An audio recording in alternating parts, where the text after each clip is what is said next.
السلام علیکم ورحمۃ اللہ وبرکاتہ. نحمده ونصلی علی رسولہ الکریم. اما بعد فاعوذ باللہ من الشیطان الرجیم. بسم اللہ الرحمن الرحیم. رب اشرح لی صدری ویسر لی امری واحلل عقدۃ من لسانی یفقہوا قولی. ہم پڑھ رہے تھے خلق الروح کے بارے میں. آج ہم پڑھیں گے انشاءاللہ پیج نمبر 605 کے آخر سے.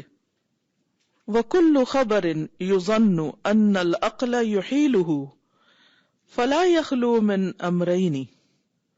وَكُلُّ خَبَرٍ اور ہر خبر، يُظَنُّ سمجھا جاتا ہے، گمان کیا جاتا ہے، أَنَّ الْعَقْلَ کہ عقل، يُحِيلُهُ اس کو پھیر دیتی ہے، فَلَا يَخْلُو مِنْ أَمْرَيْنِ تو وہ دو معاملوں سے یا دو کاموں سے خالی نہیں ہوتی، یعنی اس کے دو اسپیکٹ ہوتے ہیں. الاول نمبر 1، اما ان يكون الخبر كذبا عليهم او يكون ذلك العقل فاسدا يرى الحق باطلا والباطل حقا كما قال سبحانه ويرى الذين اوتوا العلم الذي انزل اليك من ربك هو الحق وَيَهْدِي إِلَى صِرَاطِ الْعَزِيزِ الْحَمِيدِ. اما یا تو خواہ، ان یکون یہ کہ ہو، الخبر بات، کذباً علیہم ایک جھوٹ ان کے خلاف، او یکون ذلک العقل یا یہ کہ ہو ایسی عقل، فاسداً فاسد. کس طرح عقل فاسد کیسے ہوتی ہے، بگڑی ہوئی کیسے ہوتی ہے؟ عقل کا بگاڑ کیا ہوتا ہے؟ کب وہ چیز کو صحیح طور پر نہیں دیکھ سکتی، جب وہ یرى الحق باطلا، وہ حق کو باطل سمجھتی ہے. یعنی جس بھی انسان کی عقل حق کو نہ سمجھے، نہ پائے، حق کو باطل کر دے، تو وہ کیسی عقل ہے؟ فاسد. والباطل حقا اور باطل کو حق قرار دے، یعنی غلط بات کو صحیح کرے اور صحیح کو غلط. کما قال سبحانہ جیسا کہ اللہ سبحانہ وتعالی نے فرمایا، وَيَرَى الَّذِينَ أُوتُوا الْعِلْمَ الَّذِي أُنزِلَ إِلَيْكَ مِن رَبِّكَ هُوَ الْحَقُّ اور دیکھتے ہیں یا سمجھتے ہیں، الذین وہ لوگ، اوتوا العلم جو علم دیے گئے، الذی انزل الیک کہ وہ چیز جو آپ کی طرف اتاری گئی ہے، یعنی اللہ تعالیٰ کے احکامات، خواہ قرآن کی شکل میں ہو یا وحی غیر مطلوب کی شکل میں، من ربک آپ کے رب کی طرف سے جو کچھ بھی آیا ہے وہ کیا ہے؟ هو الحق وہ حق ہے. ویہدی اور وہ ہدایت دیتا ہے، رہنمائی کرتا ہے، الی صراط العزیز الحمید اس کے راستے کی طرف جو غالب ہے، تعریف والا ہے، یعنی اللہ کے راستے کی طرف. الثانی نمبر 2، ان یفہم عن الرسول صلی اللہ علیہ وسلم مرادہ یہ کہ سمجھ لیا جائے رسول اللہ صلی اللہ علیہ وسلم سے اس کی مراد کو، یعنی اس کا مطلب کیا ہے، اس کا معنی کیا ہے. من غیر غلو ولا تقصیر نہ غلو کے ساتھ، غلو ہوتا ہے کسی بھی چیز میں حد سے بڑھنے کو، ایکسس کو، ولا تقصیر اور نہ کمی کرتے ہوئے، یعنی جیسی بات ہے ویسی ہی سمجھی جائے. فلا يحمل کلامہ ما لا يحتملہ تو نہ لیا جائے، اٹھایا جائے آپ کے کلام میں سے جو نہیں ہے اٹھاتا اس کو، یعنی جو اس میں شامل نہیں، یعنی جو معنی اس کے اندر ہے نہیں وہ معنی اس سے نہ نکالا جائے. ولا یقصر بہ عن مرادہ اور نہ کمی کی جائے اس کی مراد میں، یعنی جو اس کا اصل مطلب ہے اس سے اس کو گھٹایا بھی نہ جائے. مما قصدہ من الہدی والبیان اس میں سے جو آپ نے ارادہ کیا اس کا ہدایت اور بیان کرنے میں، کیونکہ نبی صلی اللہ علیہ وسلم کی ایک ذمہ داری کیا ہے، وہ کیا کریں، وَأَنزَلْنَا إِلَيْكَ الذِّكْرَ لِتُبَيِّنَ لِلنَّاسِ مَا نُزِّلَ إِلَيْهِمْ تو کسی بھی قرآن کی آیت کی اصل تفسیر یا درست تفسیر کیسے ہوگی، طریقہ کار کیا ہے. نمبر 1 کہ پہلے یہ دیکھا جائے گا کہ قرآن مجید میں اس سے متعلق اور بات کہاں ہے اور کس انداز میں کہی گئی. جیسے آدم علیہ السلام کا قصہ 7 جگہوں پر موجود ہے، تو آپ نے دیکھا ہوگا کہ کچھ تفصیلات ایک جگہ پائی جاتی ہیں، کچھ دوسری جگہ، کچھ تیسری جگہ. جب وہ سارے کو ملا کے ہم پڑھتے ہیں تو پوری بات سمجھ میں آتی ہے. اور اگر ہم سارے قصے کو نہ پڑھیں تو پھر کیا ہوتا ہے، صرف ایک ہی چیز ہم لے لیتے. اسی طرح کسی بھی آیت کی تفسیر اس کے بعد دیکھی جائے گی کہ نبی صلی اللہ علیہ وسلم کے قول یا فعل سے یا آپ کی کسی فیصلے سے کس طرح ہوئی، یعنی آپ کے ہاں اس کا کیا مطلب لیا گیا. لیکن اگر انسان ان دو سورسز کو چھوڑ کر قرآن مجید کی کسی بھی آیت کو لے لے اور اس سے من مانے مطلب صرف لغت کی بنا پر یا کسی اور وجہ سے نکالنے لگے تو انسان پھر اپنی خواہشات کی پیروی کر رہا ہوتا ہے، قرآن کی نہیں. عام طور پر آپ نے دیکھا ہوگا کہ ٹرینڈ یہ پایا جاتا ہے مسلمانوں کے اندر کہ وہ پہلے ایک نظریہ قائم کر لیتے ہیں، پھر اس سے متعلق چیزیں قرآن و سنت میں ڈھونڈ کے اپنے نظریے کو مضبوط کر لیتے ہیں. یعنی اپنی خواہشات کی تکمیل وہ پھر قرآن کی آیات سے دلائل لا کے کرتے. اسی لیے آپ دیکھیں گے کہ مختلف لوگ جو مختلف گروہ یا فرقوں یا سیکٹس میں بٹے ہوئے ہیں، ان میں سے ہر ایک اپنے آپ کو درست کہنے کے لیے کیا کرتا ہے، کوئی نہ کوئی آیت کوٹ کر دیتا ہے، لیکن وہ آؤٹ آف کانٹیکسٹ ہوتی ہے. کہیں نہ کہیں سے کوئی حدیث بھی اٹھا لاتا ہے اور وہ کہتا ہے دیکھیں یہ لکھا ہوا ہے لہٰذا جو ہم کر رہے ہیں وہ صحیح ہے. اب کیا ہوتا ہے، جو ایک نیا بندہ جس کو نہ قرآن کا پتہ نہ سنت کا پتہ، جب وہ اس کی بات سنتا ہے تو وہ کہتا ہے ہاں یہ بالکل ٹھیک ہے. عموماً آپ دیکھیے کہ لوگ قرآن کور ٹو کور نہیں پڑھتے تاکہ لوگوں کے سامنے پورے قرآن کا ایک مفہوم یا ایک مقصد سامنے آئے. اسی لیے آپ دیکھیں کہ لوگ اپنے نظریات کے مطابق قرآن کا بھی مقصد بیان کرتے رہتے ہیں. یعنی کچھ کہتے ہیں کہ جی قرآن اللہ تعالیٰ نے اس لیے بھیجا ہے تاکہ لوگوں کو دعویٰ کیا جائے، یعنی قرآن صرف دعویٰ کے لیے آئے. قرآن صرف دعویٰ کے لیے نہیں ہے. قرآن میں تو آپ دیکھیے طلاق کے مسائل بھی ہیں، گھریلو زندگی کے مسائل بھی ہیں، بہت ساری چیزیں تو خود ہماری اپنی ذاتی اصلاح کے لیے. اسی لیے کچھ لوگ پھر کیا کرتے ہیں کہ وہ صرف ان آیات کو لے لیتے ہیں اور پھر اپنی زندگی کا مقصد صرف دعویٰ ہی بنا لیتے ہیں. نہ بیوی بچوں کے حقوق ان کو یاد ہوتے ہیں اور نہ ہی حلال حرام کی بہت سی چیزوں میں پرواہ ہوتی ہے. بس وہ سمجھتے ہیں کہ ہم نے ایک چیز جو ہم نے سمجھ لی اور اس کی ہمیں کہیں سے ایک دلیل بھی مل گئی، اور باقی ساری آیات کو بھول کر پھر وہ اسی کام کو نیکی سمجھتے ہیں. اور اگر کوئی اور کسی اور طرح کی نیکی کر رہا ہے تو اس کو وہ غلط ثابت کرنے پر پورا زور لگا دیتے ہیں. تو اس انداز سے قرآن کو سمجھنا یا قرآن میں منمانے مطلب نکالنا یا اپنی خواہشات کی تکمیل کے لیے آیات کو اپنے مطلب کے لیے استعمال کرنا. اب آپ دیکھیں کہ بہت سے لوگ جیسے نماز بھی نہیں پڑھتے لیکن قرآن کا کوئی ایک حکم لے کے اس پر خوب اعتراض شروع کر دیتے ہیں، یا پھر یہ کہ وہ ایک آدھ آیت یاد کر لیتے ہیں اور ہر ایک کو وہی سناتے رہتے ہیں کہ قرآن میں تو یہ لکھا ہوا ہے. تو یہ قرآن کا حق ادا کرنا نہیں ہے. قرآن کا حق ادا کرنا کیا ہے کہ انسان قرآن کو سمجھے کہ جس پر اللہ نے قرآن اتارا، صاحب قرآن جو ہے اس نے کیسے زندگی گزاری، اس نے خود کیا کیا، اس نے کیا چیز اپروو کی، کیا ڈس اپروو کی، مختلف چیزوں کو کس طرح لیا، تاکہ ایک جامع تصور جو ہے وہ دین کا سامنے آئے. اور ہر شخص اپنے حالات، اپنے ماحول، اپنے علاقے، اپنے کلچر کے اعتبار سے جب قرآن کے بنیادی اصولوں پر عمل کر رہا ہو تو اس کو بلا وجہ کسی ایک آدھ بات کی وجہ سے متہم نہ کیا جائے اور اس پر الزام لگا کے یا اس کو حقیر نہ سمجھا جائے کہ یہ تو کچھ کر ہی نہیں رہا، یا اس کے عمل کو غلط نہ قرار دیا جائے. آج آپ دیکھیے کہ اسی سوچ کی وجہ سے عقل کے اسی ہیرا پھیری، یہ ہیلو جو ہے نا بیسیکلی ہیرا پھیری میں بھی کیا ہوتا ہے، چینجز کر دی جاتی. بنی اسرائیل نے کیا کیا تھا، بنی اسرائیل کے علماء نے کیا کیا تھا، ان پر اللہ سبحانہ وتعالیٰ کس بنا پہ ناراض ہیں، کیا کرتے تھے وہ، یحرفون الکلم عن مواضعہ، یہی کام کرتے تھے وہ.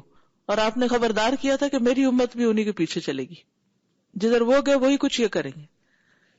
تو ہم سب کو اس بات سے ڈرنا چاہیے کہ ہم حق کو اپنی عقل کے تابع نہ کریں بلکہ اپنی عقل کو حق کے تابع کریں.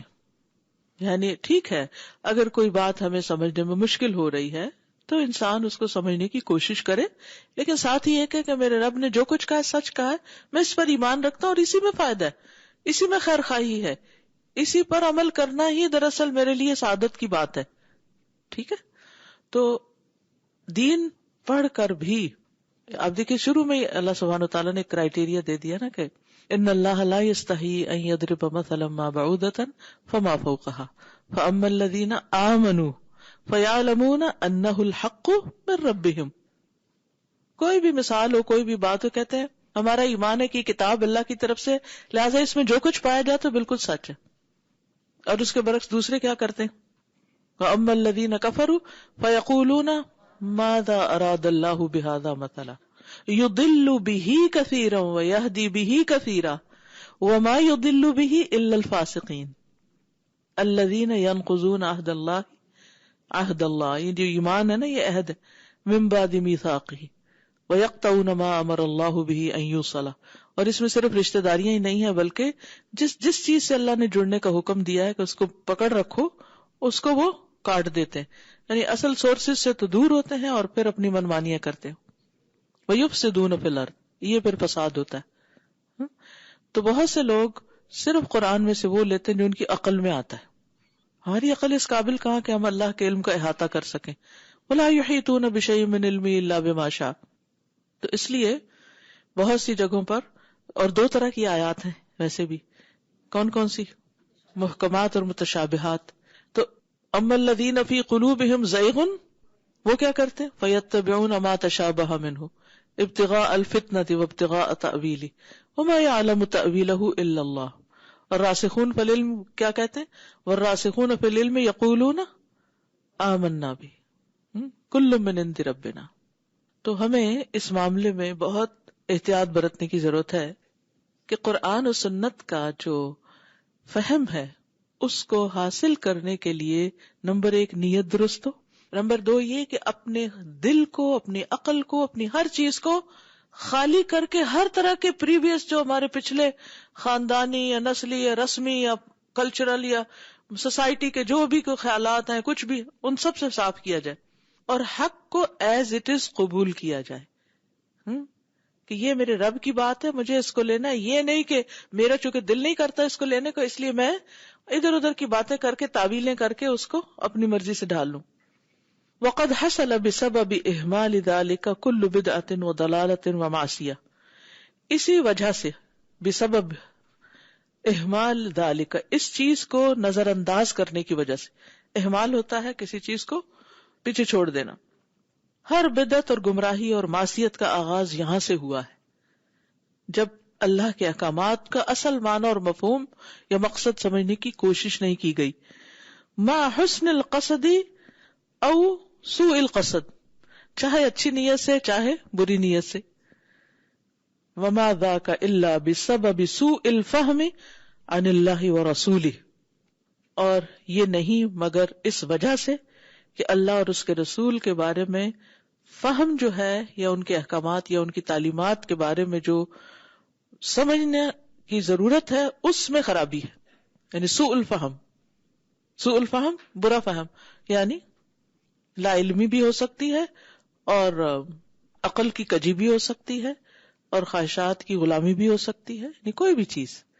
تو اس وجہ سے پھر انسان جب دین کا اصل مقصد اور مفہوم نہیں سمجھتا تو پھر ان چیزوں کو جو سنت یا نفل کے درجے پر ہے لوگوں کے اوپر فرض کے درجے میں ٹھوسنے کی کوشش کرتا ہے کہ بس یہ کرو ہی کرو، اس کے بغیر تو پھر تم گمراہ ہی ہو جاؤ گے. اچھا، یہ ساری بات کس کانٹیکس میں تھی؟ ان لوگوں کے کہ جو مرنے کے بعد جو کچھ روح پر گزرتا ہے، یا قبر میں جو ہوتا ہے، یا برزخ میں جو ہوتا ہے، یا جو بشارتیں ہیں کہ ان کو رزق دیا جاتا ہے، یا ان کو سبزہ نظر آتا ہے، یا ان کو آگ نظر آتی ہے جو برے لوگ ہوتے ہیں، تو اس کو وہ نہیں مانتے. تو اس وجہ سے یہ باتیں ماننا مشکل ہے، کیونکہ اللہ اور اس کے رسول کے بارے میں ہماری جو سوچ ہے نا وہ درست نہیں ہے. اگر ہم یہ جان لیں کہ اللہ ہی نے تو سب کچھ بنایا ہے اور وہ ہر چیز پہ قادر ہے، وہ جو چاہے کر سکتا ہے. یہ جملہ ہر قرآن کے سپارے میں آپ کو ملے گا، ان اللہ علی کل شیء قدیر. اللہ ہر چیز پہ قادر ہے. جو اس پر ایمان لے آئے نا اللہ سبحانہ وتعالیٰ کی اس صفت پر کہ اللہ ہر چیز پہ قادر ہے، اس کے لیے پھر کیا مشکل ہے کہ وہ کسی قبر میں یا کسی پہاڑ پہ یا کسی سمندر میں مرے ہوئے انسان کو نعمتیں یا عذاب نہ دے سکے. ہم یہ کیوں مشکل سمجھتے ہیں؟ کیونکہ ان چیزوں کو ہم اپنی عقل پر پرکھتے ہیں، اپنے پیمانوں سے دیکھتے ہیں. صرف اس پلانٹ پہ پائی جانے والے جو چیزیں جس طرح نظر آتی ہیں اس کے مطابق چیزوں کو دیکھتے ہیں. That's it. اب آپ دیکھیے کہ ہماری نگاہ کو بہت سی چیزیں بغیر مائکروسکوپ کے نظر بھی نہیں آتی، جو ہمارے اپنے ہی ہاتھوں پہ ہو سکتی، ہمارے اپنے جسم کے اندر ہو سکتی. میں پڑھ رہی تھی کہیں کہ پتہ نہیں کتنے ہزار بیماریاں لے کے انسان پیدا ہوتا ہے، پیدائش کے ساتھ ہی یعنی اتنی بیماریاں اس کے اندر موجود ہوتی ہیں. پھر انسان کے اندر اللہ نے مدافعاتی سسٹم بھی رکھ دیا، امیون سسٹم رکھ دیا، وہ خود ہی ان کے ساتھ لڑائی کرتا رہتا ہے. ہم تو آرام کرتے ہیں اور وہ ان کو غالب نہیں آنے دیتا ہم پر، اور ہم آرام سے سکون کی زندگی جیتے ہیں. اب جس نے اگر ان کو نہیں دیکھا تو کہ میں تو مانتا ہی نہیں، اور پھر اگر کسی طریقے سے کوئی چیز سامنے تجربے کی روشنی میں آ جائے تو کہ ہاں اب میں مانتا ہوں، تو وہی الہی کے ساتھ ہم یہ معاملہ نہیں کر سکتے. وہ تو ہمارا ایمان ہی بالغیب ہے، جو ہمیں بتا دیا گیا ہے اس کو تو ماننا ہی ہے. کیوں ماننا؟ اس لیے کہ اللہ تعالیٰ تو سب کچھ کر سکتا ہے. ان اللہ علی کل شیء قدیر. اب معراج پہ جانے کا معاملہ ہے، اب کچھ لوگوں کے لیے بڑی مشکل ہے یہ بات سمجھنی. اچھے بھلے لوگ شک میں پڑ گئے تھے کہ یہ کیسے کہ آپ ایک ہی رات میں آسمانوں کی سیر کر کے آئے. لیکن اگر کوئی انسان یہ کہہ دے اس وقت ان اللہ علی کل شیء قدیر، تو اس کے لیے کیا مشکل ہے یہ سمجھنا؟ نہیں مشکل. تو جو اللہ دن کو رات اور رات کو دن میں بدلتا رہتا ہے اس کے لیے کیا مشکل ہے؟ کچھ مشکل نہیں. وَجَعَلَ الدُّورَ ثَلَاثًا، اور اللہ نے بنائے گھر تین گھر بنائے ہمارے، تین ٹھکانے بنائے. دار کی جمع دور ہے، دار الدنیا و دار البرزخ و دار الآخرہ. دنیا کی زندگی، دنیا کا گھر جس میں آج کل آپ رہتے ہیں، چاہے رینٹ پہ ہیں چاہے آپ کا ذاتی ہے، جہاں بھی آپ رہتے ہیں دنیا میں، وہ دار الدنیا ہے. اس کے بعد اگلا گھر ہے دار البرزخ جس میں قبر ہے، اور تیسرا ہے دار الآخرہ، ہر ایک کے لیے یا جنت یا جہنم. اور یاد رکھیے یہ باتیں صرف آپ کو پڑھنے کی نہیں ہیں، آپ میں سے ہر ایک کو چاہیے کہ اپنے بچوں کو یہ ساری بات تفصیل سے سمجھائیں، کیونکہ ہماری روح کا یہ سفر جو شروع ہو چکا ہے، اس میں ہم ان سب چیزوں سے ایکسپیرینس کریں گے. نہ صرف یہ کہ ہم بلکہ ہمارے جتنے بھی آس پاس کے سارے پیارے ہیں وہ سب کے سب. آپ یہ بھی کر سکتے ہیں کہ اگر آپ مثلا ویکلی حلقہ کرتے ہیں یا گھر میں کوئی لیکچر کرتے ہیں یا کسی کو بھی، تو کسی نہ کسی طرح ان باتوں کا خلاصہ کر کے لوگوں کو پورا نقشہ سمجھائیں کہ ہم کہاں کھڑے ہیں، کہاں جانا ہے، پھر آگے کیا ہونا ہے.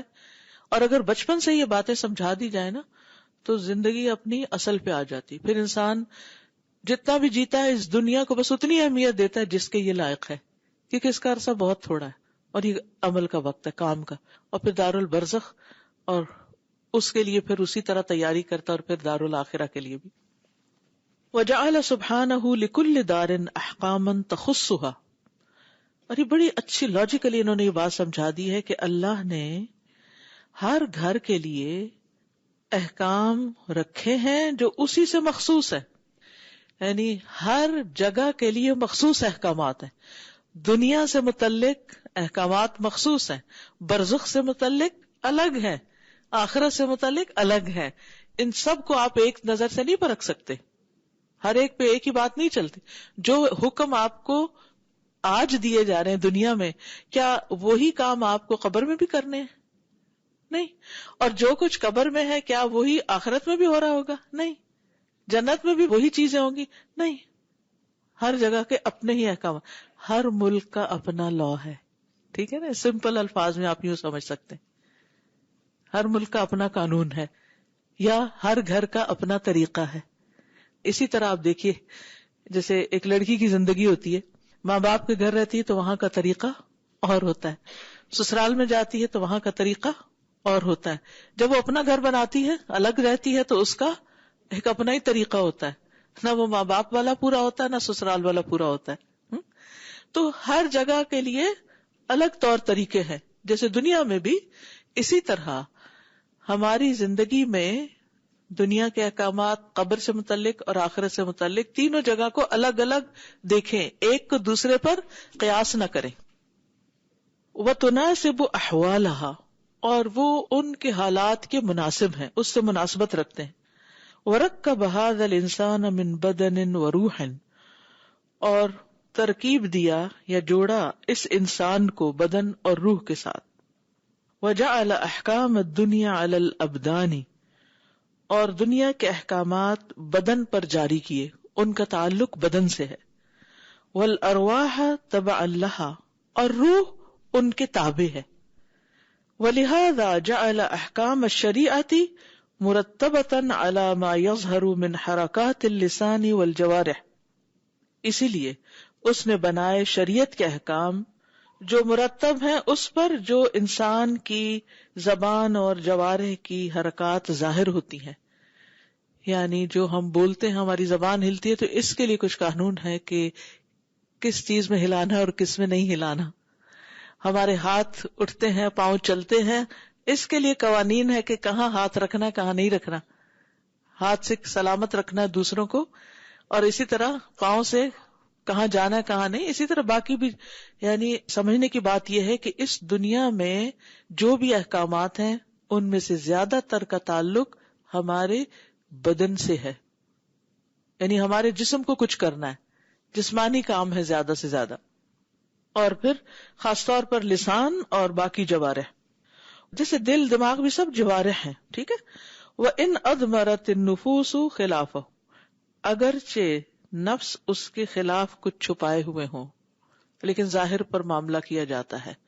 یعنی مثلاً ایک شخص کی نیت بہت اچھی تھی، لیکن اس نے جب تیر چلایا تو وہ لگ گیا کسی انسان کو اور وہ انسان مر گیا. تو اب کیا ہوگا؟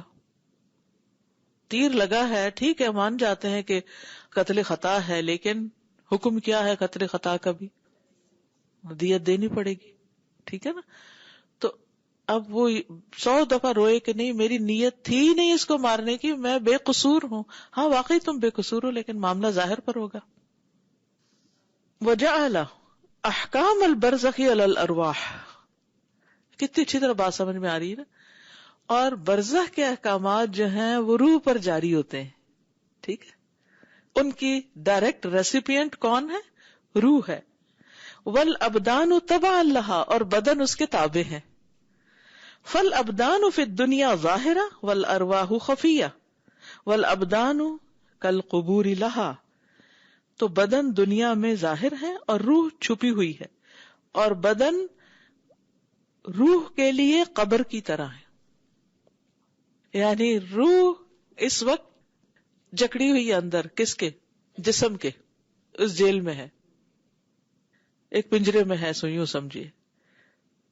والارواح هناك في القبور ظاہرۃ، اور روحیں وہاں قبروں میں ہیں ظاہری طور پر.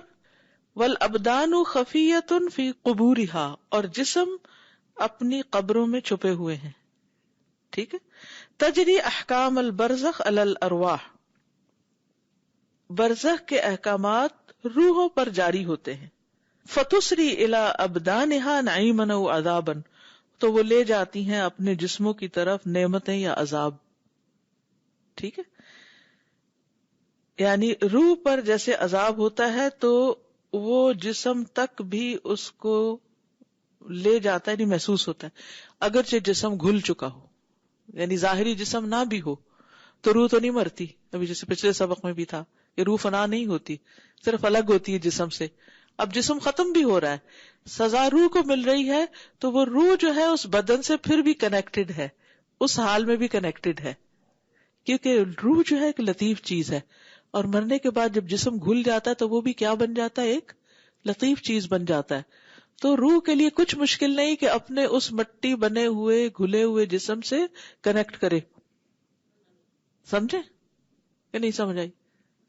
روح کیا ہے؟ لطیف چیز ہے نا، غیر مادی ہے. اب آپ کہتے ہیں کہ جی جسم کو کیسے عذاب ہو رہا ہے؟ جی ٹھیک ہے، روح پہ ہو رہا ہے، لیکن روح کا کنیکشن جسم کے ساتھ ہے. روح کے لیے ضروری نہیں کہ یہ مادی جسم ہو تو کنیکشن کرے، روح اس جسم سے بھی کنیکٹ کر لیتی ہے جو بالکل مٹی بن جاتا ہے، کیونکہ روح خود لطیف ہے اور جسم گھل کے کیا ہے؟ بالکل یعنی غیر مادی ہو گیا، سمجھے. وہ بھی انٹینجیبل ہے، وہ بھی انٹینجیبل ہے، تو دونوں کا کنیکشن ختم نہیں ہے. پھر دوبارہ یہ سب جوڑ دیا جائے گا، منہا خلقناکم وفیہا نعیدکم ومنہا نخرجکم تارۃ اخری. جسم کی حالتیں بدل رہی ہیں، روح وہی ہے جو پہلے دن پیدا ہو گئی تھی. وہ آئی، آپ نے کام کیے، وہ چلی گئی، جسم چلا گیا مٹی میں، لیکن اس کا وہ جو تعلق ہے اس سے وہ ختم نہیں ہوا. جب اس کو کوئی خوشی ملے گی یا تکلیف ہوگی تو یہ ساتھ محسوس کرے گا، چاہے وہ مٹی بن چکا ہے پھر بھی محسوس کرتا ہے. وہ مٹی جہاں بھی ہو، وہ پانی میں گھلی ہوئی ہو، ڈزنٹ میٹر، یہ کنیکشن باقی رہتا ہے. تب سمجھنا مشکل نہیں ہے. ٹھیک ہے، انہوں نے بہت زبردست کلاسیفیکیشن کر کے چیزوں کو سمجھا دیا ہے. دوسری لے جاتی سبحان الذی اسرا. اسرا یسری، اسرا کا کیا مطلب ہوتا ہے؟ رات کے وقت ٹریول کرنا. تو تسری کا مطلب ہے، تسری کا لفظ بڑا میننگ فل ہے. کور میں بھی اندھیرا ہے اور ویسے بھی آپ دیکھیے کہ رات میں کچھ نظر نہیں آتا نا. اب روح ٹریول کر رہی ہے، روح ٹریول کر کے آ رہی ہے، بدن سے کنیکٹ کر رہی ہے. وہ رات کے اندھیرے میں، قبر کے وہ اندر گہرائیوں میں، سمندر کے اندر وہ کنیکشن ہے اس کا. تو اس کو جو ہو رہا ہے نا تکلیف یا خوشی، وہ ٹریول کر کے، یہ ٹریولنگ یہ نہیں کہ وہ سالوں لگیں گے، وہ تو پلک جھپکنے کی دیر میں سب ہو جاتے ہیں فاصلے طے. کیونکہ نبی صلی اللہ علیہ وسلم بھی اس اسراء کے سفر میں کیسے گئے تھے، وہ منتہا نظر پہ وہ جا رہا تھا نا براق. تو یہ لفظ بہت میننگ فل ہے یہاں. تو وہ روح جو ہے وہ لے جاتی ہے کیا، وہ خوشی یا عذاب یا جو بھی اس کو حاصل ہوتا ہے وہ جسم تک جا کنیکٹ کرتی ہے. جی جی، وہ بات جو پیچھے ہم نے پڑھی تھی نا کہ ایک دفعہ جو روح پیدا ہو گئی نا اس کے لیے موت کوئی نہیں ہے، موت جسم پہ آتی ہے. جسم اور روح کی جدائی کا نام ہے. ٹھیک ہے. استاذہ جیسے یہ ہے نا کہ ہر ملک کے اپنے قوانین ہیں اور ان کو پورا کرنا ضروری ہوتا ہے، جیسے آپ نے فرمایا کہ اسی طرح ہر ٹرانزیشن فیز جو ہے اس کے کچھ قوانین ہیں جن کو پورا کرنا ضروری ہوتا ہے. تو ایون اس ملک میں یا اس فیز میں انٹر ہونے سے پہلے کسٹم کلیئرنس بھی موجود ہے کہ روح کو جب پیدا کیا گیا ہے تو سوال و جواب کا سیشن ایوری سٹیج پہ موجود ہے نا. اور پہلے بھی جب خالی روح کی بات تھی تو الستو بربکم کافی تھا اس کے لیے. اور جب اسے پیدا کیا اب وہ جو کنیکشن، اب جیسے آپ نے کہا نا کہ جسم کا اور روح کا جو اسٹیبلش ہو گیا نا، اٹس انبریکیبل. کیونکہ اب ہر فیز پہ جسم کے متعلق سوال ضرور موجود ہے. مطلب کہ برزخ میں بھی من نبیوں کا، ایون جب جنین میں ہے تو وہ فرشتہ پوچھتا ہے کیا لکھوں، فاجر ہے یا وہ ہے شقی ہے یا سعید ہے. اور پھر برزخ میں بھی من ربو کا، ما دینوں کا، من نبیوں کا، مطلب کہ جسم کے ساتھ کیا کر کے آئے ہو. ایون اللہ تعالیٰ کے سامنے حاضر ہو کے بھی وہ جیسے بنی آدم کے قدم ہٹیں گے نہیں جب تک کہ وہ وقت اور ان چیزوں کے بارے میں سوال کے جواب نہیں دے دے گا. بالکل. تو اس لیے یہ سفر جو ہے اس میں ہم آزاد نہیں ہیں جو جی چاہیں کریں، سوچ سمجھ کے زندگی بسر کرنے کی ضرورت ہے. السلام علیکم. ایک چیز میرے ذہن میں یہ آ رہی تھی کہ جیسے جب ہم زندہ ہوتے ہیں تو خوشی اور غم کے احساسات ہمارے دل میں ہوتے ہیں، یعنی روح پر اس کا اثر پڑتا ہے اور جو ہمیں نظر نہیں کرتا آتا. جی، اور دوسروں کو نظر نہیں آتی وہ چیز. ہم جتنی کیا شدت اس سے جسم متاثر ہوتا ہے؟ ہاں اثر تو پڑتا ہے. خوشی کا بھی ہوتا ہے. میڈیکلی جی خوشی ہوتی ہے اب تو یہ ظاہر بات ہوتا ہے. میڈیکلی بھی پروو جی. ہو گئی ہے نا کہ اسٹریس جو ہے وہ بہت سی بیماریوں کا سبب بنتا ہے. جی. چہرے پہ ظاہر ہوتا ہے، خوشی بھی چہرے سے ظاہر ہوتی ہے، پریشانی بھی ہوتی ہے، محبت بھی ہوتی ہے، نفرت بھی ہوتی ہے.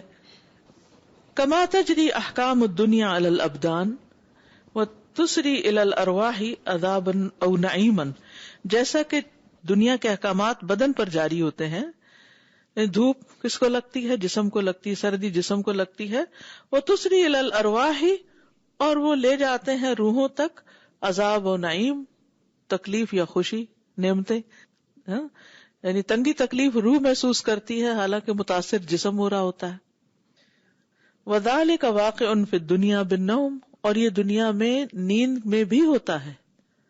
فانما یجری علی الانسان فی نومہ من عذاب و نعیم، تو انسان پر اس کی نیند میں جو تکلیف یا سزا یا دکھ یا نعمتیں جاری ہوتی ہیں، یجری علی روحہ اصلا، وہ اصل میں تو روح پہ جاری ہو رہی ہوتی ہیں. وہ روح جہاں گھوم پھر رہی ہے اور مختلف چیزیں دیکھ رہی ہے اور اس کو تکلیف ہو رہی ہے، لیکن بدن ساتھ محسوس کر رہا ہے. والبدن تابع لہ، اور بدن اس کے تابع ہے. وقد یقوی حتی یؤثر فی البدن، اور وہ قوی ہو جاتا ہے یہاں تک کہ اس کا اثر بدن پہ بھی آ جاتا ہے، یعنی روح پہ ہونے والی وہ خوشی یا تکلیف جو ہے اس کا اثر بدن بھی محسوس کر رہا ہوتا ہے. فیرا فی نومہ انہ قد ضرب، انسان خواب میں دیکھتا ہے کہ اس کو کسی نے مارا ہے. فیقوم، تو وہ جب اٹھتا ہے، واثر الضرب فی جسمہ، اور اس کے جسم پر اس مار یا چوٹ کا اثر بھی ہوتا ہے، وہ نشان بھی ہوتا ہے. پچھلے دنوں کو مجھے کہہ رہا تھا کہ میں سو کر اٹھی تو میرے یہاں نشان تھا، تو یہ کیا ہو سکتا ہے؟ تو مجھے واقعی نہیں سمجھ رہی کہ میں اسے کیا جواب دوں کہ یہ کیا ہو سکتا ہے. تو بعض اوقات خواب بھی تو بھول جاتا ہے.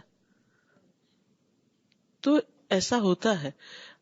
اور آپ دیکھیے کہ جیسے ہومیوپیتھک جو ہے یہ ایسا علاج ہے کہ جس میں آپ میں سے کوئی ہے ہومیوپیتھ، اگر کسی نے اس کا فلسفہ پڑھا ہو، اس میں آپ نے دیکھا ہوگا کہ دوائی کی پوٹینسی بڑھتی جاتی ہے جتنی دوا کی مادی مقدار کم ہوتی ہے.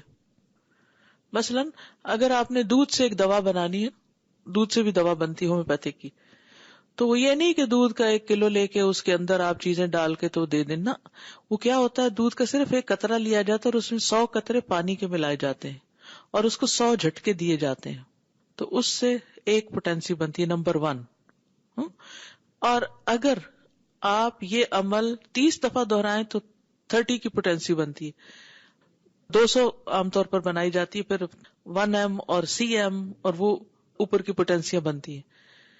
حیرت کی بات یہ ہے کہ اسٹرانگر پوٹینسی اس وقت ہوتی ہے جب وہ دودھ کا تو کہیں نام و نشان بھی اس میں نہیں رہتا مادی نظروں سے. کیسے؟ جیسے یہ 100 دفعہ آپ نے 100 قطرے ملائے نا 1 قطرے میں اور اس کو جھٹکے دیے، اور اس میں سے پھر 1 قطرہ لے کے 100 اور ڈسٹلڈ واٹر میں ڈال کے پھر 100 جھٹکے دیں تو 2 نمبر بنیں گے. اس میں سے 1 قطرہ لے کے پھر 100 اور پانی ملا کے، پھر مجھے تو سمجھ ہی نہیں آتی، کبھی عقل تو حیران ہوتی ہے اس پر کہ وہ جو اصل دودھ تھا وہ گیا کدھر. لیکن وہ اس کی روح نکال لی جاتی ہے ایک طرح سے جھٹکے دے. آپ کہیں سے بھی پڑھیں، نیٹ پہ جا کے پڑھیں کہ ہومیوپیتھک دوائیاں کیسے بنتی ہیں. جھٹکے دے دے کہ اگر 1000 تک کریں گے یہی عمل ہے، نہیں 1000 دفعہ وہ قطرہ ڈائلیوٹ کر کے نکال کے 1000، تو وہ اور اسٹرانگ دوا ہو جائے گی، اس کا اثر اور زیادہ ہوگا. اور اگر وہ 1,00,000 تک لے جائے تو اس کا اثر اور بھی زیادہ ہوگا، اور سخت دوا ہو جائے گی. وہ اب دودھ کہاں ہے؟ وہ تو پتہ نہیں کہاں گیا. اور پھر وہ انسان پر اثر بھی کر رہی ہوتی. ان کا فلسفہ یہ ہے کہ اصل بیمار روح ہوتی ہے، اس کا علاج کرنے کی ضرورت ہے. اسی لیے وہ آپ سے پوچھتے ہیں آپ کو میٹھا پسند ہے یا نمک پسند ہے، یا آپ کو نیند کیسے آتی ہے، اور آپ روتے تو نہیں، اور ساری ذہنی مسائل پوچھ رہے ہوتے ہیں، اور اس کے مطابق وہ دوا سلیکٹ کرتے ہیں. اب یہ اللہ نے دنیا میں ہی ایسی چیزیں دکھا دی ہیں ہمیں، اور واقعی وہ اثر بھی کر رہی ہوتی ہیں.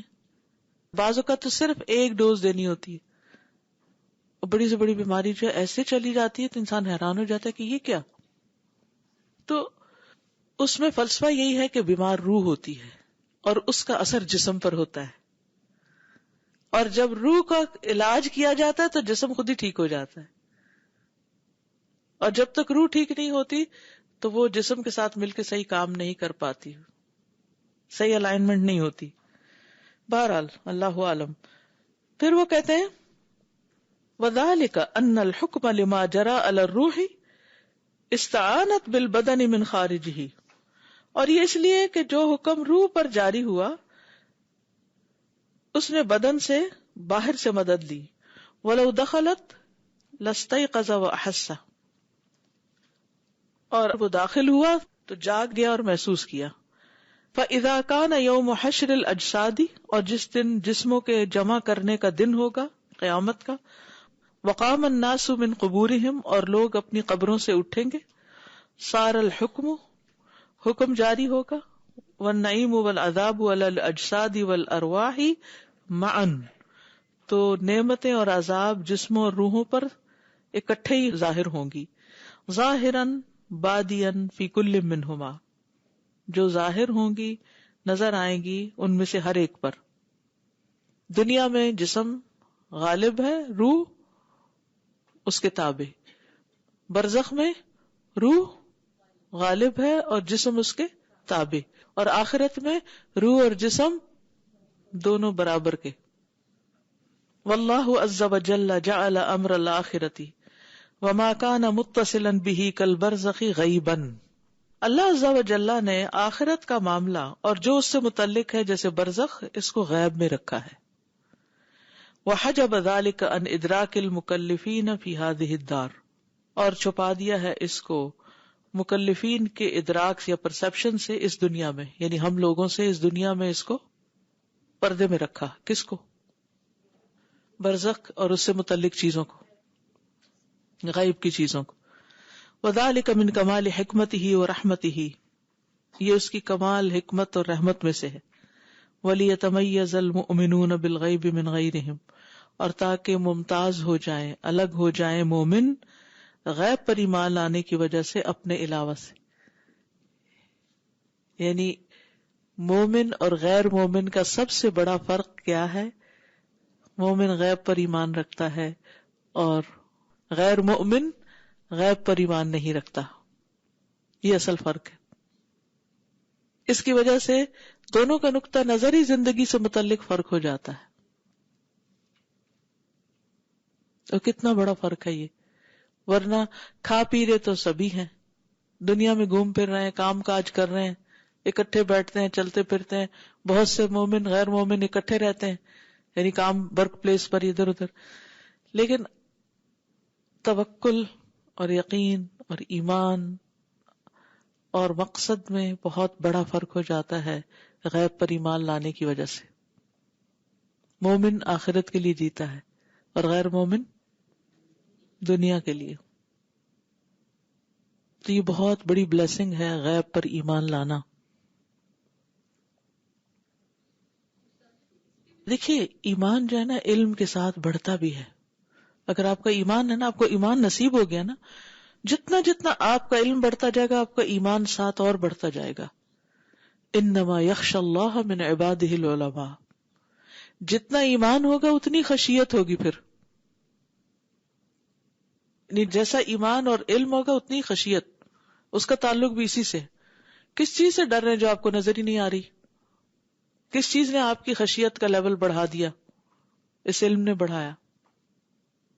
اور یہ علم مبنی تھا کس پر؟ ایمان بالغیب پر. قرآن کھلتے ہی شروع میں کیا بات آتی ہے؟ یؤمنون بالغیب ویقیمون الصلاۃ. باقی سب کام بعد میں. دین سمجھ ہی نہیں آ سکتا جب تک کہ آپ غیب پر ایمان نہ رکھتے ہوں. فالملائکۃ تنزل علی المحتضر. فرشتے اترتے ہیں اس شخص پر جس پر نزع کا عالم ہوتا ہے. محتضر ہوتا ہے جس کی موت حاضر ہو گئی ہو. وتجلس قریبا منہ، اور اس کے قریب آ کے بیٹھ جاتے ہیں. ویشاہدہم عیانا، اور وہ ان کو دیکھ رہا ہوتا ہے سامنے. اللہ اکبر. مرنے والا فرشتوں کو دیکھ رہا ہوتا ہے. وقد یسلمون علی المحتضر، اور وہ اس پر سلام بھی کرتے ہیں. وقد یرد علیہم باشارۃ او لفظ، اور وہ ان کو بول کر یا اشارے سے جواب بھی دیتا ہے. اللہ اکبر. یرد علیہم. اس کا مشاہدہ تو مجھے ابھی ریسنٹلی ہوا. پچھلے سنڈے کو ڈیتھ ہوئی ہے عمران کی دادی اماں کی. سنڈے کو ڈیتھ ہوئی تو سیٹرڈے نائٹ تقریباً 10 بجے کے قریب ہم لوگ عیادت کے لیے گئے. تو اس وقت ان کی یعنی بات سمجھ نہیں آ رہی تھی، لیکن جتنی دیر ہم بیٹھے تو وہ ہاتھ سے اشارہ کرتی تھی. ہاتھ سے اشارہ، کچھ سمجھ نہیں آ رہی تھی کہ کس چیز کی طرف اشارہ کر رہی ہے نا. تو بہرحال انسان جیسے جو شخص ساتھ رہتا ہو عرصے تک تو وہ تو پھر بھی کچھ اشارے کسی کے سمجھ لیتا ہے، لیکن وہ اشارے تھوڑے انیوژل بھی تھے. تو میں سوچ رہی ہوں کہ اگر ان کے پاس فرشتے آ چکے تھے اور وہ کچھ کہتے ہوں یا ان کو اشارے سے جواب دے رہی ہوں تو اللہ عالم.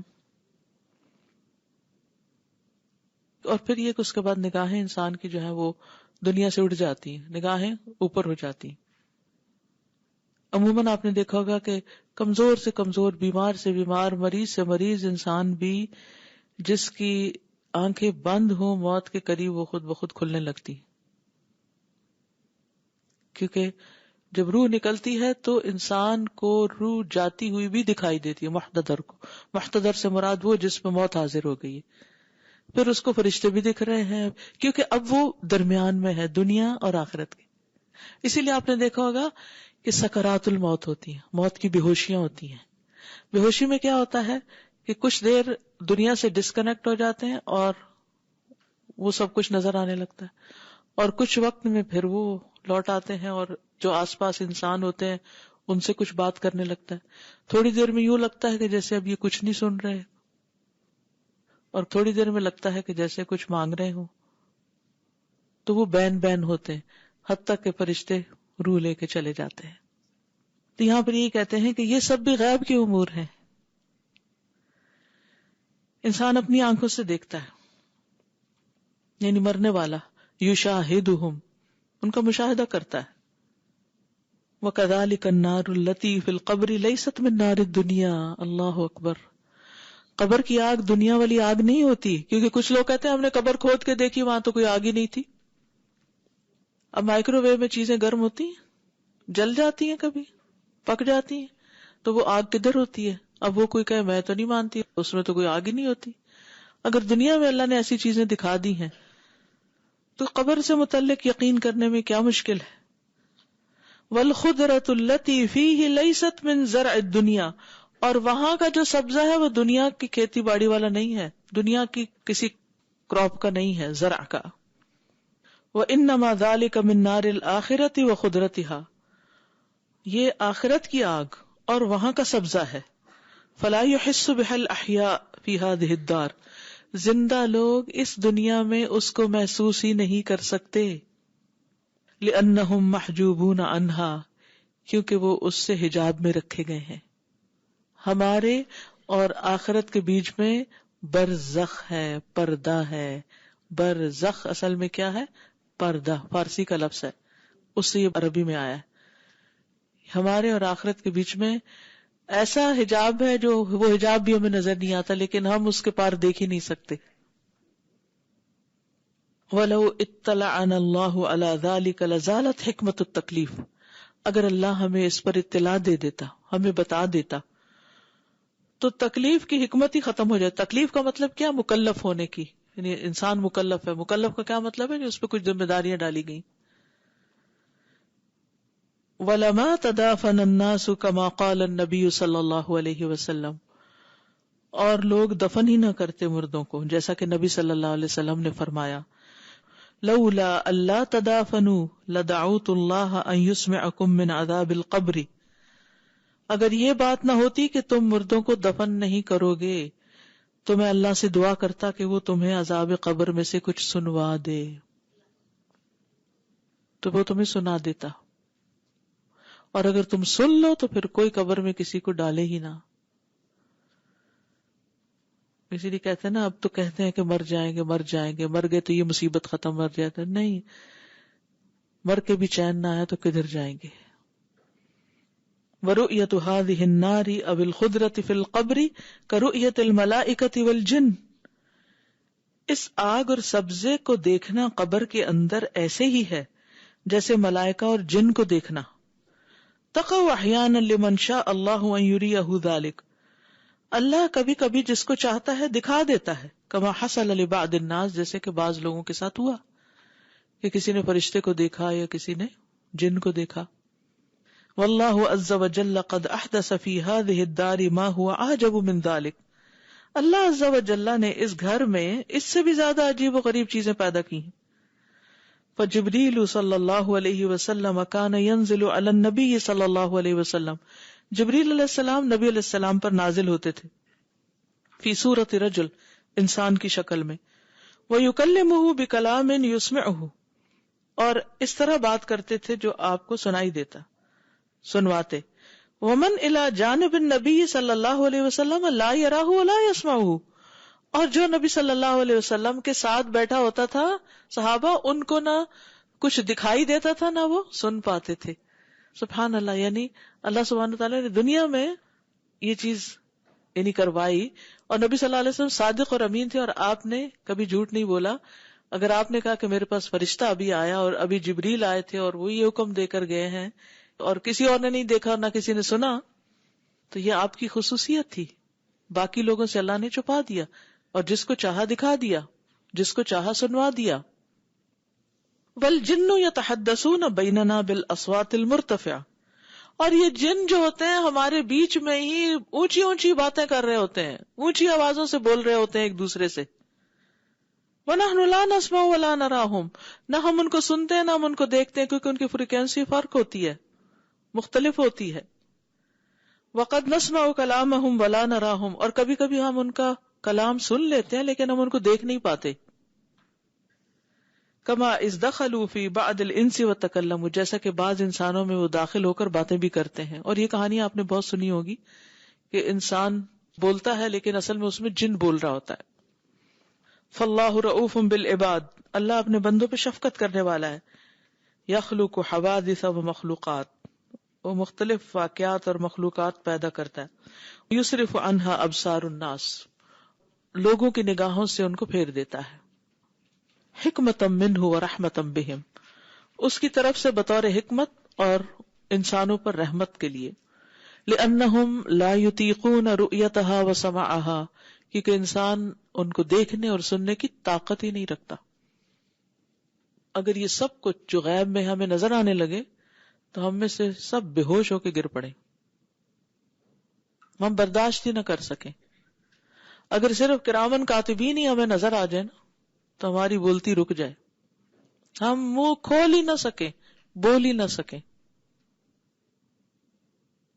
اور ملک الموت جو دیکھتا رہتا ہے اور جس کے لیے حکم ہوتا ہے وہاں تک پہنچ جاتا ہے.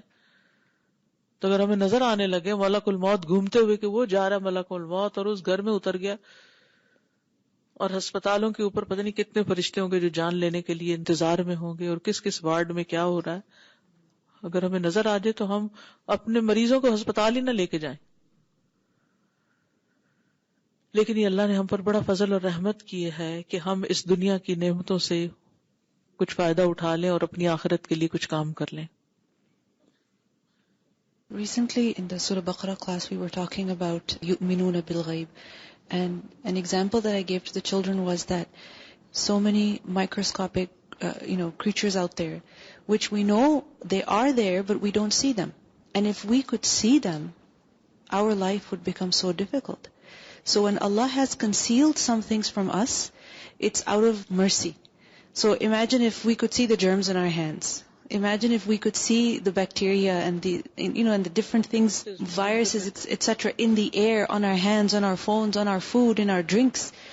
Our life would become so difficult. نہ کھا سکیں نہ سو سکیں، کسی انسان سے نہ مل سکے، وہ اس کے ہاتھ پہ یہ تو پیچھے ہٹ جائے گا. استاذہ میں سوچی تھی کہ ہماری زندگی کا جو اینڈ اختتام جو ہے اس کے مرحلے یا تو آسان ہے یا مشکل ہیں. یہ سارے ڈیپینڈ کرتے ہیں ہمارا کنوکشن لیول ان دنیا پہ، کہ the kind of life we live here with conviction. غیب جتنا ہوگا اتنا ہماری تیاری زیادہ ہوگی، اینڈ دیٹس ڈیپینڈس آن کہ اینڈ ہمارا اسی پہ ڈیپینڈ کرے گا. تو جتنا بھی ہم لوگوں کو پڑھائیں سب سے پہلے ہم کو یہی امپورٹنٹ کہ پڑھانا کہ غیب پر ہے، کہ ہم چاہے نماز کا حکم دیں چاہے روزے کا حکم دیں وہ بعد میں آتے ہیں، پہلے غیب پر ایمان ہے اور وہی ہمارا کمزور ہے.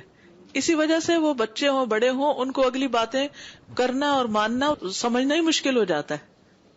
السلام علیکم ورحمۃ اللہ وبرکاتہ. استاذہ یہ جو آپ بتا رہی تھی مومن اور غیر مومن کا فرق جو ہوتا ہے کہ اکاؤنٹیبلٹی کا ان کو ڈر نہیں ہے، بالکل ایسے میں سوچ رہی تھی جیسے پاکستان میں ہم نے پڑھائی کی، ہم کو ہر وقت پتا ہوتا تھا کہ ہر ہفتے میں بھی ٹیسٹ ہونا ہے اور ایک فائنل ایگزام بھی ہونا ہے، لیکن یہاں کے بچوں کو وہ نہیں پتا، وہ پڑھیں نہ پڑھیں اگلی کلاس میں ٹرانسفر ہوتے جاتے ہیں، ایسے کوئی اکاؤنٹیبلٹی ان کے لیے نہیں.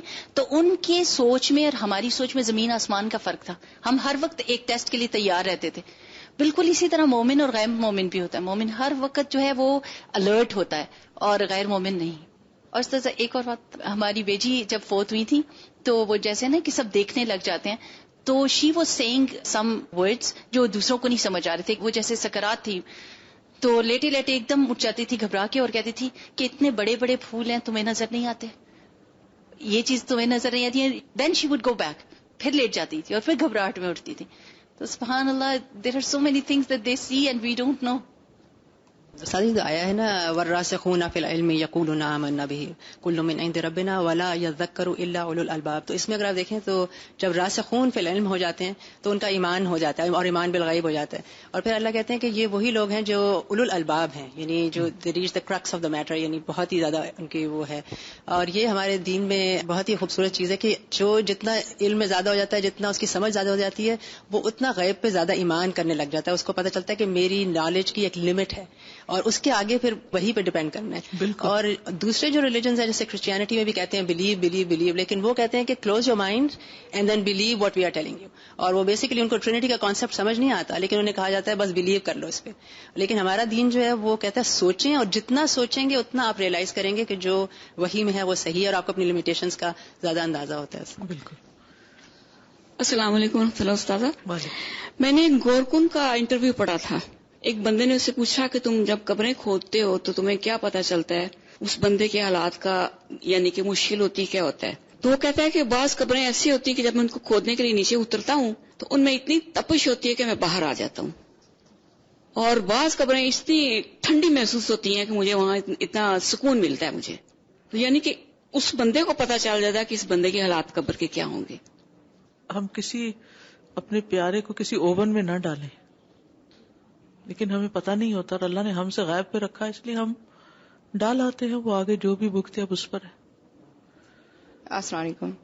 میں یہ بات کہنا چاہوں گی کہ ہم سب یہ پڑھیں، روح، جسم، یہ سارا بھی ضروری ہے. غائب پہ ایمان لانا ضروری ہے، اللہ کی پہچان کرنا ضروری ہے. لیکن اس کے بعد کرنے کے بعد یہ قرآن ایک کتاب ہے. ہم دنیا کی اتنی کتابیں پڑھتے ہیں اور ان کو لے کر ہم بہت ساری چیزیں اسی طریقے پہ چل کے کر لیتے ہیں، بنا لیتے ہیں. جیسے ڈرائیونگ بھی کرتے ہیں تو پتہ ہوتا ہے کہ یہ اسپیڈ اتنی رکھنی ہے، ریڈ پہ نہیں جانا، کیونکہ ہمارا پھر وہ انشورنس بڑھ جائے گی اور یہ ہو جائے گا تو ہمیں پولیس پکڑ لے گی. تو جب آپ کا وہاں پہ کریڈٹ صحیح ہوتا ہے، یہ کریڈٹ کارڈ یہاں پہ لوگ بڑے فکر مند ہوتے ہیں اس کا بل ٹائم پہ جمع کرا دیں کیونکہ ہمارا کریڈٹ نہ خراب ہو جائے، پھر ہمیں آگے کریڈٹ نہیں ملے گا اور یہ ہو جائے گا اور شرمندگی ظاہر ہوگی. تو یہ کون سی کتاب، میرا خیال میں قرآن اتنی مشکل کتاب نہیں ہے. یہ 5 سپارے صبح پڑھ لینا، 5 شام کو پڑھ لینا، وہ اچھی بات، ثواب ملتا ہے. لیکن اصل میں یہ چیز ہے، یہ زندگیوں کو خوبصورت بنانے کے لیے کہ کسی کے ساتھ کوئی بھی زیادتی نہ ہو.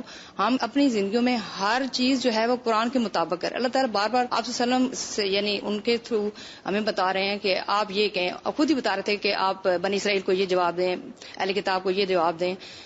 آج ہم اپنے معاشرے میں دیکھیں یا مسلمان اسپیشل دیکھیں کہ آج کتنے اندھیرے ہیں کہ کوئی بھی کام اس کے مطابق نہیں ہو رہا. قرض لیتے ہیں تو لکھنے کا پتہ نہیں ہے، بیوہ ہو جاتی ہے تو اس کو شادی نہیں کراتے، لڑکی ہیں تو ان کو جائیداد نہیں دیتے، لینے کے لیے وہ گھبراتی ہیں کہ شرم ہے کیا کہیں گے. یا پھر جائیداد ہے وہ جیسے اسلام کہتا ہے کہ اس کا قرض ادا کرو میت کا، اور اس کے بعد وراثت کو تقسیم کرنا فرض ہے. ہمارے بڑے بھائی بہن کوئی ایک ہوتا ہے وہ کہتا ہے یہ اس کا نام نہ لینا، مطلب وہ ماں پریشان ہو جاتی ہے، بھائی وہ اس کو فرض سمجھتے نہیں ہے. 20-40 سال اولادیں جوان ہو جاتی ہیں اور جائیداد وہیں کی وہیں پڑی جاتی ہے. تو اسی طرح جیسے چلتے ہیں بہت ساری چیزیں جو ہمیں قدم قدم پہ بتائی جاتی ہیں. مہمان ہے 3 دن مہمان، اس کے بعد وہ اس کی مہمانی ختم ہوگی، وہ عام حالات میں آ جائے گا، جو پکے گا وہی کھائے گا. تو ہم کیوں نہیں اس چیزوں کو استعمال کرتے؟ ہر سیکنڈ میں اپنے مائنڈ میں رکھیں، قرآن کو پڑھیں لیکن اس کو اپنے مائنڈ میں رکھیں.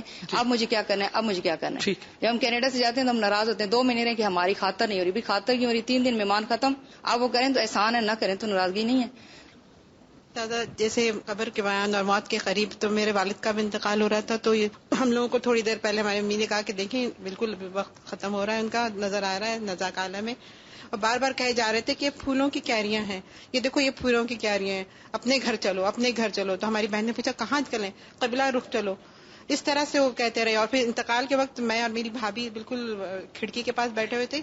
موت کے وقت لوگ کلمہ شہادت پڑھ رہے تھے اور بس وہ آپ انگلی اٹھا رہے تھے، بس اپنی بار بار سیدھی انگلی. اور جب ایک ہوا کا ہلکا سا جھونکا ہے اور اتنی ٹھنڈک تھی اس کی کہ میں اور میری بھابھی آج تک اس کو محسوس کریں، اور پھر ان کی جان آسان ہو گئی. اور اسی طرح ایک ہمارے رشتے دار تھے، وہ بہت لوگوں کو تنگ کرتے تھے، بہت ایک تھے.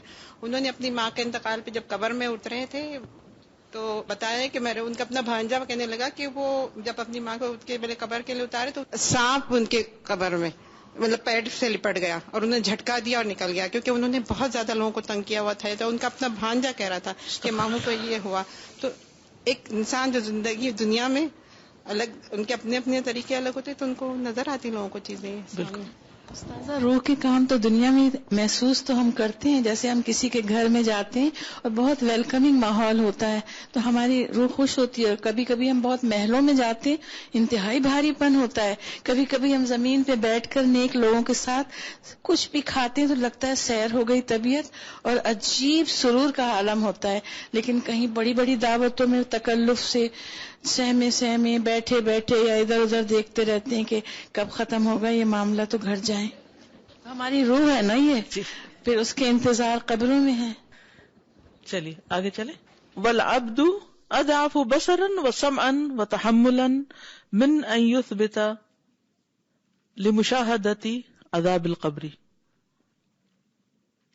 اور بندہ بہت کمزور ہے. اضعف بصرا نگاہ میں، یعنی دیکھنے کے اعتبار سے بہت کمزور ہے. وسمعا اور سننے کے اعتبار سے بھی لمیٹیشن ہے ہماری. وتحملا اور برداشت میں بھی وی آر ویک.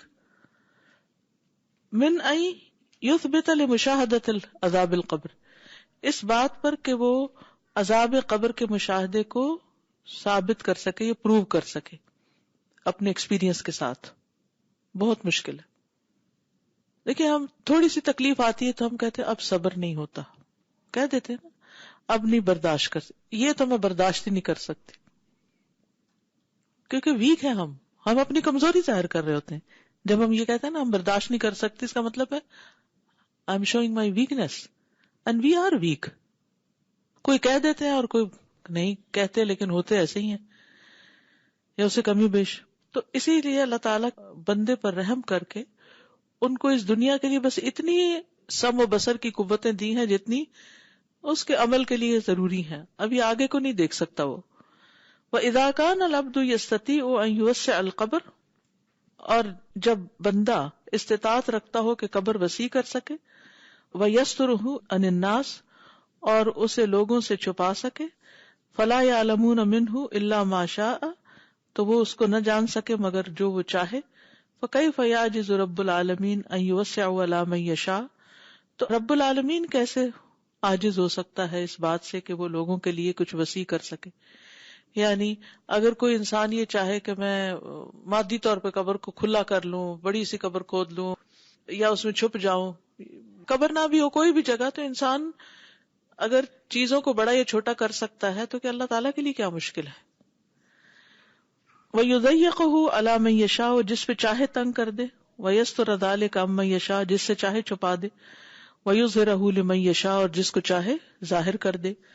وَالسِّرُّ فِي ذَلِكَ كُلِّهِ أَنَّ النَّارَ وَالْخُدْرَةَ وَالضِّيقَ وَالسَّعَةَ فِي الْقَبْرِ لَيْسَتْ مِنَ الْمَعْهُودِ فِي هَذَا الْعَالَمِ فَلَا يُمْكِنُنَا إِدْرَاكَهُ.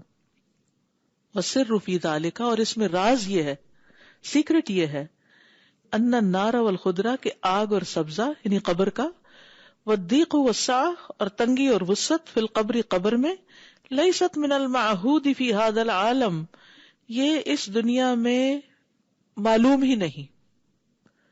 یعنی معہود کا معنی معلوم، نون. یہ یہاں پر اس چیز کو کوئی جانتا ہی نہیں کہ یہ کس قسم کی وسعت ہے یا کس قسم کی تنگی ہے. فلا يمكننا ادراکہ تو ہمارے لیے اس کا ادراک ممکن ہی نہیں، کیونکہ ہمارے پاس کوئی ایسا پیمانہ ہی نہیں، ہم جان ہی نہیں سکتے. واللہ سبحانہ انما اشہد بنی آدم فی هذه الدار ما کان فیہا ومنہا اور اللہ سبحانہ وتعالی نے گواہ بنایا بنی آدم کو اس دنیا میں اور جو اس میں ہے اور اس سے ہے. وَأَمَّا أَمْرُ الْآخِرَةِ جہاں تک آخرت کا تعلق ہے فَقَدْ أَسْبَلَ عَلَيْهِ الْغِطَاءَ تو اس نے اس پہ پردہ ڈال دیا ہے. لِيَكُونَ الْإِيمَانُ بِهِ تاکہ اس پر ایمان ہو، وَالْإِقْرَارُ سَبَبًا لِنَجَاتِهِمْ وَسَعَادَتِهِمْ اور ایسا اقرار جو ان کی نجات اور سعادت کا سبب بن جائے. ایمان اور اقرار. وَلَا يَمْتَنِعُ عَلَى مَنْ هُوَ عَلَى كُلِّ شَيْءٍ قَدِيرٌ اور یہ اس کے لیے مشکل نہیں جو ہر چیز پر قادر ہے. أَن يَرُدَّ الرُّوحَ إِلَى الْمَصْلُوبِ وَالْغَرِيقِ وَالْحَرِيقِ کہ وہ پھیر دے یا لوٹا دے روح کو سولی پہ چڑھے ہوئے شخص کی طرف، کروسیفائڈ والغریق اور ڈراؤنڈ یا ڈوبے ہوئے شخص کو، والحریق اور جلے ہوئے برنٹ کو، وَنَحْنُ لَا نَشْعُرُ بِهَا اور ہم اس کا شعور نہیں رکھتے. یعنی کس وقت کب روح اس کے ساتھ آ کے مل جائے ہم نہیں دیکھ سکتے کیونکہ ہمارے پاس وہ پیمانہ ہی نہیں، وہ طاقت ہی نہیں، وہ صلاحیت ہی نہیں کہ ہم اس کا ادراک کر سکیں.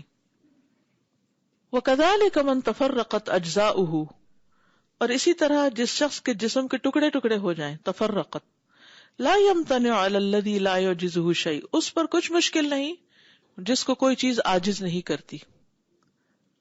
یعنی اللہ سبحانہ تعالیٰ کے لیے کچھ مشکل نہیں کہ کسی انسان کا ایک ٹکڑا یہاں اور ایک میل کے فاصلے پر جا گرا ہے. ٹھیک ہے نا، کسی ایئر کریش میں اگر انسان کی باڈی بکھر گئی ہے تو ہمیں لگ رہا ہے کہ وہ بہت بڑی جگہ اور ہم شاید اکٹھا نہ کر سکیں. اس رب العالمین کے لیے ساری زمینیں اور آسمان اس کی ایک مٹھی میں ہوں گے، اس کے لیے کیا مشکل ہے کہ وہ ان بکھرے ہوئے اجزاء کو اکٹھا کر لے یا ان تک اس روح کو پہنچا دے جہاں جہاں بھی وہ ہیں. ان یجعل للروح اتصالا بتلک الاجزاء، کہ وہ کر دے روح کے لیے ایک تعلق ان اجزاء کے ساتھ، علی تباعد ما بینہا وقربہ، ان کے قریب یا دور ہونے کے باوجود. فإنہ سبحانہ جعل فی الجمادات شعورا، اللہ سبحانہ تعالیٰ نے جمادات میں بھی ایک شعور رکھا ہے. فہی تسبح بحمد ربہا، وہ اپنے رب کی حمد کے ساتھ تسبیح کرتے ہیں. وتسقط الحجارۃ من خشیتہ، اور پتھر گر پڑتے ہیں اس کے ڈر سے، سبحانہ اللہ سبحانہ تعالیٰ کے.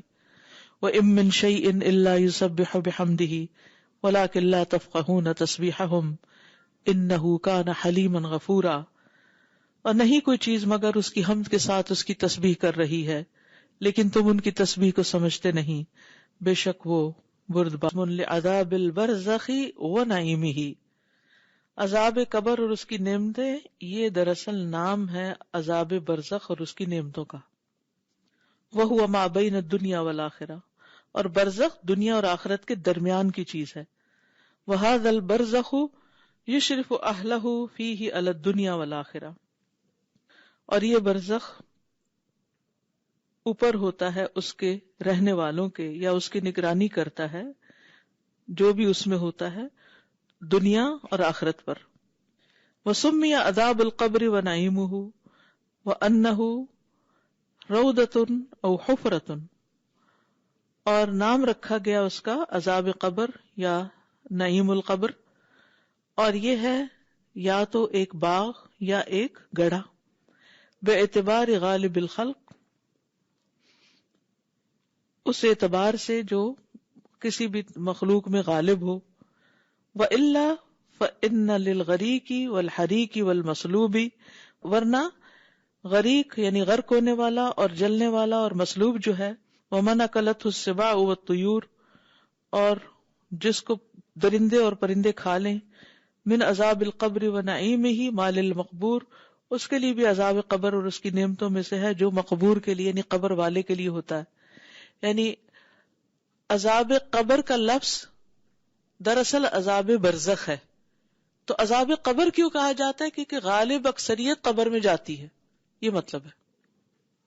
یعنی اکثریت کی بنا پر، غالب امر کی وجہ سے، ورنہ وہ ہوتا سب کو ہے، چاہے کوئی قبر میں جائے یا نہ جائے.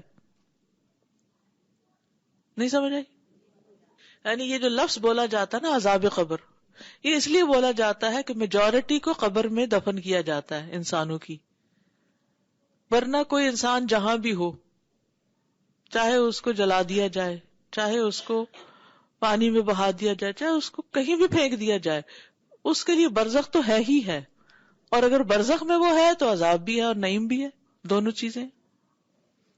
وَلَوْ أُلِّقَ الْمَيِّتُ عَلَى رُؤُوسِ الْأَشْجَارِ فِي مَهَابِ الرِّيَاحِ، اگر کسی میت کو لٹکا دیا جائے درختوں کے اوپر سر پر یعنی اونچی جگہ پر، ہواؤں کے چلنے کی جگہوں پر یعنی ہواؤں کے دوش پر جسے کہتے ہیں، لَأَصَابَ جَسَدُهُ نَصِيبَهُ مِنْ عَذَابِ الْقَبْرِ وَنَعِيمِهِ بِقُدْرَةِ الْعَزِيزِ الْعَلِيمِ. اللہ العزیز العلیم کی قدرت کے ساتھ اس جسم کو عذاب قبر یا اس کی نعمتوں کا حصہ پہنچ کے رہے گا. یعنی اگر کسی کو زمین میں نہیں دفن کیا گیا، کہاں لٹکا دیا گیا؟ وہ بلند درختوں کے اوپر کہیں جا کے چھوڑ دیا گیا، کسی پہاڑ کی چوٹی پر اونچے اونچے جو درخت ہے وہاں اس کے جسم کو رکھ دیا گیا، اور ہوائیں چل رہی ہیں، آ رہی ہیں، جا رہی ہیں، ہے وہ ہوا میں، لیکن اگر وہ عذاب یا نعمت کا مستحق ہے تو اس کو وہاں بھی پہنچ رہی ہے. یعنی اس سے کوئی فرق ہی نہیں پڑتا کہ کوئی مرنے کے بعد کہاں پڑا ہوا ہے. تو لوگوں کو دھوکہ کس سے ہوتا ہے اصل میں؟ لفظ عذاب قبر سے. الذی لا یعجزہ شیء فی الارض ولا فی السماء، جس کو زمین اور آسمان کی کوئی چیز عاجز نہیں کرتی. واللہ تبارک و تعالی جعل لابن آدم معادین و بعثین لیجزی الذین اساءوا بما عملوا ویجزی الذین احسنوا بالحسنى، تاکہ اللہ جزا دے ان لوگوں کو جنہوں نے برا کیا ان کے اعمال کی وجہ سے، اور جزا دے ان لوگوں کو جنہوں نے اچھا کیا. فالبعث الاول، تو پہلا جی اٹھنا، مفارقت الروح للبدن، روح اور جسم کا الگ ہونا، ومصیرها الى دار الجزاء الاولى فی القبر، اور اس کا پہنچ جانا پہلے دار الجزاء میں جو قبر ہے، وهو الحشر الاول، اور یہ پہلا حشر ہے. والبعث الثانی، اور دوسری بعث، والبعث بعد الموت کی طرف اشارہ ہے یہاں نا، یوم یرد اللہ الارواح الی اجسادها، جس دن اللہ روحوں کو جسموں میں واپس ڈال دے گا. ویبعثها، اور ان کو اٹھائے گا، من قبورها، ان کی قبروں سے، الی مستقرها فی الجنۃ او النار، ان کے ٹھکانے کی طرف جو جنت یا جہنم میں ہوگا. وهو الحشر الثانی، اور یہ دوسرا حشر ہے. بس اتنا ہی کافی آج کے لیے. جو مصلوب غریق یا حریق ہوگا اس کا تو اسی جگہ پہ سوال جواب ہو جائیں گے جو 3 پوچھنے ہیں، لیکن قبر میں جس کو دفن کرنا ہوتا ہے اگر لیٹ ہو جاتا ہے، جیسے 2 دن 3 دن ہو گئے، تو اس کا سوال تبھی ہوگا جب وہ قبر میں دفن کیا جائے گا. جی ہاں، وہ تو اللہ کو پہلے سے ہی پتا نا اس کو دفن کریں گے کہ نہیں کریں گے، تو اس کا حساب کہاں ہوگا. جزاکم اللہ خیرا. سبحانک اللہم و بحمدک، اشہد ان لا الہ الا انت، استغفرک و اتوب الیک. السلام علیکم و رحمۃ اللہ وبرکاتہ.